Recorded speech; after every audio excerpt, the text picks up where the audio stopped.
মাগুরার শালিখায় দর্জি, কাগজের মোড়ক তৈরি ও সামাজিক সচেতনতা বিষয়ক প্রশিক্ষণ কর্মশালা অনুষ্ঠিত হয়েছে।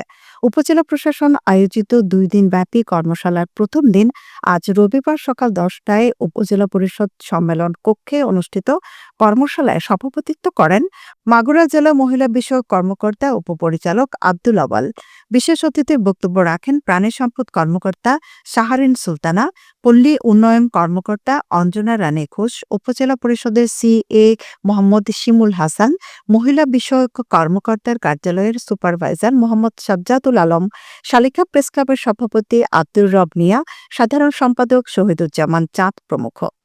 প্রশিক্ষণ কর্মশালা শেষে ২০ জন আশ্রয়ণ প্রকল্পের দুস্থ, অসহায় ও বেকার মহিলাকে আত্মকর্মসংস্থান এবং দক্ষতা উন্নয়নের লক্ষ্যে ২০টি সেলাই মেশিন ও থান কাপড় প্রদান করা হয়।